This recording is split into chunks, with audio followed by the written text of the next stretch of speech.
국민은 지금 이 독도 위안부 등 이 문제에 대해서 정상 간에 무슨 얘기가 있었는지 일본 언론을 통해서 들으니까 우리 정부에 대해서 더 의심을 하는 거예요. 하여간 독도 문제건 위안부 문제건 의제로 다뤄진 적은 없습니다. 아니, 그러니까 의제를 묻는 게 아니에요. 어제 외통위 상황 들으셨는데요. 한일 정상회담 이후 처음 열린 자리라 독도 위안부 문제 등 한일 간의 예민한 현안을 놓고 야당의 질문이 쏟아졌고요. 박진 장관은 거듭 부인을 했습니다. 다만 일본 언론들은 우리 정부의 입장과 결이 다른 내용을 계속해서 내보내는 중이라 이 문제 어떻게 봐야 할지 산케이 신문 서울 주재 개건 논술위원인 구로다 가스히로 전 지국장 연결해서 이야기 나눠보겠습니다. 지국장님 나와 계십니까? 네네, 안녕하십니까? 네, 수고하십니다. 안녕하십니까? 자, 바로 이 질문부터 드리겠습니다. 기아라 간방 부장관이 한일회담 직후에 기자들 만나서 독도 문제 포함됐고 위안부 합의에 대해서 착실한 이행을 요구했다. 이게 NH 교도통신에서 보도가 됐는데요. 우리 정부 관계자는 의제를 논의 안 했다 이 부인을 했는데 이 상황은 우리가 어떻게 이해하는 게 맞습니까? 저도 솔직히 말해서요. 네. 제가 뭐 도쿄에 가 있었던 건 아니기 때문에 네. 개인적인 생각인데 한국 측에서 왜 그런 것이 큰 문제가 돼 있는지가 모르겠고요. 네. 아마 그런 정상회담이 있었을 때는 네. 그 후에 여러 기자들이 잠석자한테 여러 물어볼 거 아니에요. 어떤 분위기였냐, 네. 어떤 이야기들이 나왔냐. 그러니까 비혼식적인 어떤 취지죠. 그런 과정에서 당연히 그동안에 오랜만에 정상회담을 했기 때문에 한일 간에 여러 현안들이 있잖아요. 관심사가. 네. 그걸 일단은 거론될 텐데 그 중에서 연토 문제라든가 네. 위안부 합의서 문제 같은 거 예. 또 뭐 지소미아 조개지 레이더 사건 기타 등도 많이 있잖아요. 있었잖아요. 예. 그런 것들이 어떻게 나왔냐라는 질문을 할 거예요. 그에 대해서 담당자가 당연히 그런 거 나왔죠. 아하. 라고 할 정도예요. 그에 대해서 예. 한국 측에서 무슨 반응이 있었냐, 대통령이 뭘 말했냐, 그런 얘기 안 하고요. 그러니까 코는 됐는데 일본 측에서 원칙적인 이야기로 네. 표현한 거죠. 예. 네, 그래서 한국 측에서 그거 논의 안 했다는 것도 사실이죠. 주고받고 하는 그런 대화가 아니었기 때문에. 논의는 아니지만 뭔가 일본 측에서 얘기를 꺼냈을 것이다. 이렇게 이해를 하시네요. 그럴 거예요. 오랜만에 만났기 때문에. 네네네네. 그러니까 현안 때 있었던 문제들 여러 가지 토론됐을 거요.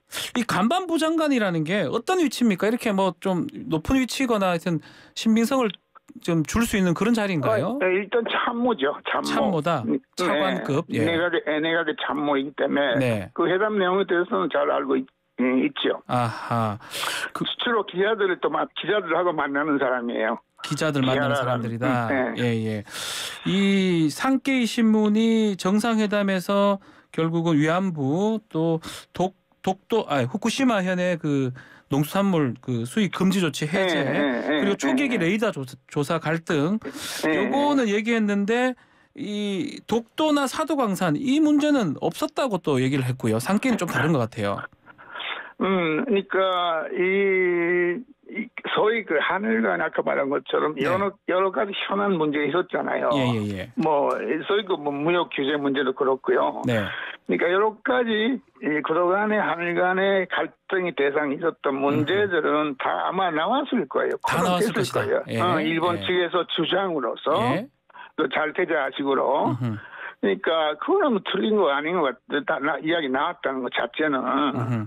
그런데 그건 토론 장면, 의논하는 장소가 아니기 때문에 그냥 넘어간 거죠. 아마 어떻게 보면 한국 측에서는 윤 대통령 입장에서는 일본 측의 주장이 그렇게 말했다는 거니까 일단 쉽게 말하면 그냥 무시해서 지나간 것일 거요. 예. 그러니까 한국 측에서는 의논 안 했다. 그래도 지금 우리나라에서는 그 얘기가 나왔는데 왜 그거에 대해서 대통령이 답변도 못하는 얘기 야당 공세가 심하거든요. 근데 그 자리에서 무슨 토론을 하는 거 아니잖아요. 그냥 넘어간 거다. 그리고요, 특히요, 독도 문제, 다시마 문제는 연토 문제잖아요. 그렇죠. 그런 나라 입장에서 다 자기 입장이기 때문에 외교적으로는 어떤 형식적으로 자기 입장을 표명해요. 외교라는 게 그런 거예요. 네. 그걸 그때그때 무슨 특별히 의미 있는 것처럼 생각할 필요 없어요. 이런 회담에 있어서는 연토 문제는 전혀 그건 초점이 아니었다는 거죠. 아, 그러면 지금 그 말씀 중에 그 관방부 장관이 대변인급이라고 말씀을 했는데 기자들하고 네. 상대를 하는 이게 결국은 기시다 총리 메시지하고도 좀 비슷하다고 봐야 되는 겁니까? 그건 어떻게 우리 해석해야 됩니까? 글쎄요, 쉽게 말하자면 한국도 마찬가지일 텐데 예. 특히 산케신문 같은 거는 보수 입장이잖아요. 그렇죠. 그러니까 자민당 내부에도 강경파도 많이 있어요. 네. 그러니까 일본의 어떤 여론, 국민 감정 염두에 두고 일본 내 여론을 연두에 두고 예. 자기들의 입장도 그 나름대로 이야기했다. 야, 그러면 지금 국내 여론은 상당히 안 좋거든요. 일본 여론 좋게 하려고 우리 한국 여론이 너무 안 좋아졌는데 일본 여론 좋게 하려고 한국 여론 엉망으로 만든 결과가 되는 거 아닙니까? 아니 근데 외교는 한 게요. 근데 서로 간에 그 자리에서 서로 간의 입장을 표명하는 거는 당연한 일이기 때문에 네. 그걸 너무 자극을 받을 필요 없고 그렇습니까? 특히 일본 같은 경우에는요. 아니 한국 경우에 지금 여야 대립 네. 그러니까 야당들이 아주 힘세잖아요. 예. 그러니까 독도 문제가 나왔다가 하니까 당장 그걸 잡아서 그 윤석열 정부 비판하려고 하는 국내 정치 사정이 있다는 거잖아요. 우리가 볼 때. 그렇죠. 그러니까 문제는 큰 문제가 아닌데 마치 큰 문제인 것처럼 한국에서 문제가 돼 있다. 거론돼 있다. 그런 인상이에요. 제 인상은. 그러면 직접적으로 좀 제가 말씀을 드리면 네. 우리 한국이 일본의 좀 그 전략이라고 할 수 있나요? 그게 좀 당했다 이래 볼 수도 있는 건가요? 저희도 진용고 문제에 있어서는 네. 일본 측의 원칙을 한국에 수용한 거죠. 네. 그렇잖아요. 그런 뜻에서는 한국이 일본에 양보했다. 그건 어떻게 보면 좀 확실한 이야기예요. 양보한 거 맞고. 틀림없는 이야기예요. 예. 근데 그걸 뭐냐면 네. 일본 측의 입장이라는 게 그런 옛날에 그 진용고 문제에 관한 개인 보상 문제는 일단 65년도 국교 정상화 때 조약으로 해결됐다는 거잖아요. 네. 근데 한국 정부도 그걸 오케이 해가지고 원래 계속 개인 보상 문제는 일본 측에서 그 당시 거론했어요. 근데 한국 측에서 그건 안 된다. 그렇죠. 우리가 일본 정부로서 다 한꺼번에 받고 개인 보상이 필요하다면 나중에 우리 한국 정부가 처리하겠다. 네. 라고 일본하고 약속한 거니까 그런 원칙을 그러니까 국내 대법원 판결 국내 문제죠. 국내 사정보다 국제관계, 국제법을 중요시하는 그런 입장을 일본 주장이었는데 그 일본의 그 대통령 그걸 수용했다는 거죠. 그게 양보한 것처럼 보여요. 그러나 한일 관계 정상화를 위해서는 그렇게 할 수밖에 없다. 그러면 그런 거죠. 우리 지금 우리 지 국장님 말씀대로 이 윤석열 정부 때 지금 이 상황에 한일 간의 어떤 묵은 과제를 다 털어내자 이런 게 일본 정부 내에도 지금 이런 기류가 있습니까? 또 정권 바뀌면 좀 곤란해지니까. 근데 한꺼번에는 못하죠. 예. 특히 연도 문제, 백신 독도 문제 같은 거는 네. 어떻게 보면 해결할 수 없는 문제잖아요. 그건 안 되고. 한국이 오래 지배하고 있고 자기 것으로 돼 있는 것이니까 어쩔 수 없어요. 그래서 일본 측에서는 그게 큰 관심이 아니에요. 근데 문제는 하나씩 해결하자는 거잖아요. 하나씩 이번에 해결한다. 저희 무역 문제, 무역 문제 일본 측에서는 진영고 문제는 상관없다고 했었잖아요. 그동안에. 네네네. 그러나 이번에 연결시켜서 한국 측에서 진영고 문제에 대해서 좋은 해결이 안 나왔기 때문에 무역 문제에 대한 규제도 철회 해제한다. 라는 거 이렇게 양보한 거잖아요. 네. 그러니까 한국 측에서도 나름대로의 이익이 있었다고 봐요. 이번에 지금 뭐 강제 동원 해법 관련해서 이제 제3자 방식인 변제 방식인데 결국은 윤석열 정부는 이제 앞으로 4년이 이제 남았는데 만약에 정권이 바뀌게 되면 민주당이나 다른 곳으로 이러면 다시 또 원점으로 갈 수 있는 그런 우려가 있는 거 아닙니까?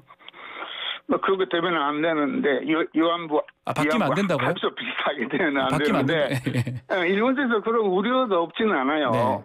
그러니까 윤석열 그 정부 시절에 그 시대에 될 수 있는 대로 이 윤 대통령이 잘 할 수 있도록 국내 전체에 있어서도 뭔가 도와주자. 그러니까 문재인 정부 같은 경우가 나오면 안 된다 이 말씀이네요. 그렇죠. 일본 입장에서는. 그러니까 그런 위안부 합의서처럼 되지 않도록 이 시절에 윤 대통령 시기에 여러 가지 한국에 대한 협조, 협력, 지원을 많이 하자. 그런 분위기가 돼 있다는 거예요. 아하. 자, 후쿠시마 오염수 관련해서는 지금 막 거론이 됐다고 얘기는 하는데 이 부분은 강력하게 대통령실에서 부인하거든요. 이 부분은 어떻게 보십니까? 글쎄, 그거는 한일 간의 문제가 아니잖아요. 국제사회에서의 문제이고, 그리고 문제는 한국 측의 여러 가지 반응을 보면은 약간 감정적이고, 요새 국제사회에서는, 국제 원자력 기관에 있어서도 과학적으로 생각하자. 과학적으로 볼 때 문제가 없다라는 방향으로 가고 있어요. 다른 나라들도. 그러니까 그 부분 일본 측에서 한국 국민들 여론에 대해서 과학적으로 근거로 존중하게 설명하고 설득하면은 되지 않겠냐. 그런 의견이 많은 것 같은데요. 알겠습니다. 하여튼 문제는 그래서 이거는 감정 문제, 한일 간의 문제가 아니고 과학의 문제다. 국제적 과학적 문제다. 그런 식으로 냉정하게, 냉철하게 서로 생각하자는 방향인 것 같아요. 자, 마지막으로 기시다 총리 답방은 또 우리 방안은 언제 할지 또 그리고 G7 초청을 했습니다. 윤석열 대통령. 이건 어떤 뜻인지 만약 한국에 온다면 또 다른 전향적인 어떤 입장이 나올 수 있는지 그 부분도 한번 짚어주십시오. 이번에 한일 정상회담에서 샤틀 외교를 시작하자고 했잖아요. 샤틀 외교는 왔다 갔다 자주 하자고. 그러니까 4월에 대통령 미국으로 가셨는데 그것도 한일 간에 아주 중요한 일이에요. 한미일 협력 관계에서 아주 중요한 일이죠. 그러니까 5월에 여러 나라 정상들이 일본에 오시니까 그때 이 대통령을 초청하자고 결정됐죠. 대통령 일본으로 가시고요. 근데 샤틀이란 뜻에서 왔다 갔다 하자는 거니까 아마 7월쯤에는 7월달 기시다 총리가 갈 거예요. 근데 이번에요 정상회담 때 한국 측이 원하는 과거사에 대해서 또 한마디 필요했다는 이야기 있었잖아요. 사과, 반성 또 하는 식으로. 또 이번에 지난번에 안 나왔었는데 아마 기시다 총리가 7월에 여기 오시면은 한국에 오시기 때문에 조금 전향적인 과거사에 대해서 말이 아마 나올 수도 있어요. 저는 그걸 봅니다. 그때쯤에는 나올 것이다. 한국 측의 여론이라든가 그런 것도 배려해서 그러니까 윤 대통령을 도와드리기 위해서요.